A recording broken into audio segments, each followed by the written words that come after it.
Alam nyo guys, gusto ko lang i-share sa inyo na nakakataba ng puso na kahit papano ay nagiging effective ako para sa inyo. Sa totoo lang guys, kukunti lang talaga yung nanonood sa akin.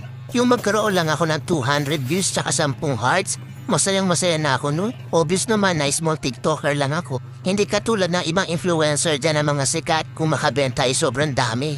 Pero ako guys, kahit ganyan lang yan no, ang saya-saya, promise. Kahit ganyan lang guys, feeling ko hindi ako napanghihinaan ng loob. Kumbaga, tuloy-tuloy lang, enjoy lang sa TikTok. Sana naman sa mga mahilig mag-check out dyan, sana lang ma-appreciate nyo din kami mga small TikToker na gumagawa ng mga original content. Hayaan nyo na yung mga influencer, mayayaman na yun. Yung tipong sila naka-iPhone 14, yung mga video camera nila, gaganda.